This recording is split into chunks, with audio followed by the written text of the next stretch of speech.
بچوں کی کہانیوں میں خوشامدید۔ آج کی کہانی ہے بدشکل شہزادے کی سمجھداری۔ ایک شہزادہ بدصورت تھا اور اس کا قد بھی چھوٹا تھا۔ اس کے دوسرے بھائی نہایت خوبصورت اور اچھے ڈیل ڈول کے تھے۔ ایک بار بادشاہ نے بدصورت شہزادے کی طرف ذلت اور نفرت کی نظر سے دیکھا۔ شہزادہ نے اپنی ذہانت سے باپ کی نگاہ کا تاڑ لیا اور باپ سے کہا، اے ابا جان، سمجھدار ٹھگنا لمبے بیوقوف سے اچھا ہے۔ ضروری نہیں ہے کہ جو چیز دیکھنے میں بڑی ہے وہ قیمت میں بھی زیادہ ہو۔ دیکھیے ہاتھی کتنا بڑا ہوتا ہے مگر حرام سمجھا جاتا ہے، اور اس کے مقابلے میں بکری کتنی چھوٹی ہے مگر اس کا گوشت حلال ہوتا ہے۔ ساری دنیا کے پہاڑوں کے مقابلہ میں طور بہت چھوٹا پہاڑ ہے، لیکن خدا کے نزدیک اس کی عزت اور مرتبہ بہت زیادہ ہے۔ کیا آپ نے سنا ہے کہ ایک دبلے پتلے عقلمند نے ایک بار ایک موٹے بیوقوف سے کہا تھا کہ اگر عربی گھوڑا کمزور ہو جائے تب بھی وہ گدھوں سے بھرے ہوئے پورے ستبل سے اچھا اور طاقتور ہوتا ہے۔ بادشاہ شہزادے کی بات سن کر مسکرایا۔ تمام امیر اور وزیر خوش ہوئے اور اس کی بات سب کو پسند آئی، لیکن شہزادے کے دوسرے بھائی اس سے جل گئے اور رنجیدہ ہوئے۔ جب تک انسان اپنی زبان سے بات نہیں کرتا ہے اس وقت تک اس کی اچھائیاں اور برائیاں ڈھکی چھپی رہتی ہیں۔ اسی زمانے میں بادشاہ کو ایک زبردست دشمن کا سامنا کرنا پڑا۔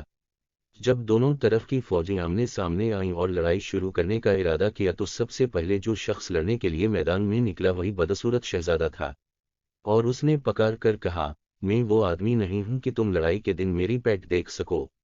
میں ایسا بہادر ہوں کہ تم میرا سر خاک اور خون میں لتھڑا ہوا دیکھو گے، یعنی میں دشمن سے لڑتے لڑتے جان دے دوں گا مگر ہمت نہ ہاروں گا۔ جو لوگ خواہ مخواہ لڑائی پر آمادہ ہوتے ہیں وہ خود اپنے خون سے کھیلتے ہیں، یعنی مفت جان گنواتے ہیں، اور جو لڑائی کے میدان سے بھاگ جاتے ہیں وہ پوری فوج کے خون سے کھیلتے ہیں۔ یہ کہہ کر شہزادے نے دشمن کی فوج پر بہت سخت حملہ کیا اور کئی بڑے بڑے بہادروں کو قتل کر دیا۔ جب باپ کے سامنے آیا تو آداب سے بجا لایا اور کہا، ابا جان، آپ نے میرے دبلے پتلے کمزور جسم کو ذلت کی نگاہ سے دیکھا اور ہرگز میرے ہن کی قیمت کو نہ سمجھا۔ آپ کو معلوم ہونا چاہیے کہ پتلی کمر والا گھوڑا ہی لڑائی کے میدان میں کام آتا ہے، آرام اور آسائش میں پلا ہوا موٹا تازہ بیل کام نہیں آ سکتا۔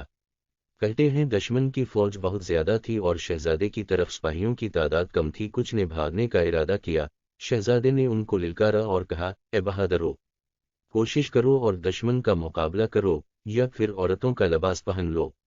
اس کی بات سن کر سپاہیوں کی ہمت بڑھ گئی اور سب دشمن کی فوج پر ٹوٹ پڑے اور اس کو مار بھگایا اور دشمن پر اسی دن فتح حاصل کی۔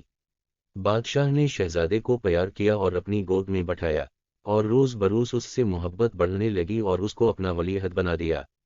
دوسرے بھائیوں نے یہ حال دیکھا تو حسد کی آگ میں جلنے لگے اور ایک دن بدشکل شہزادے کے کھانے میں زہر ملا دیا۔ اس کی بہن نے کھڑکی سے دیکھ لیا اور شہزادے کو خبردار کرنے کے لیے کھڑکی کے دروازے زور سے بند کیے۔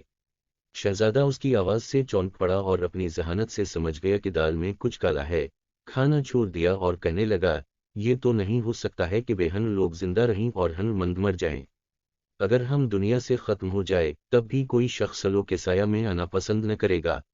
باپ کو اس واقعہ کی اطلاع دی گئی تو اس نے شہزادے کے سب بھائیوں کو بلایا، ان کو مناسب سزا دی۔ اس کے بعد ہر ایک کو اپنے ملک کا ایک ایک حصہ دے دیا تاکہ آپس میں جھگڑا فساد نہ کریں۔ اس طرح یہ فتنہ اور فساد ختم ہوا۔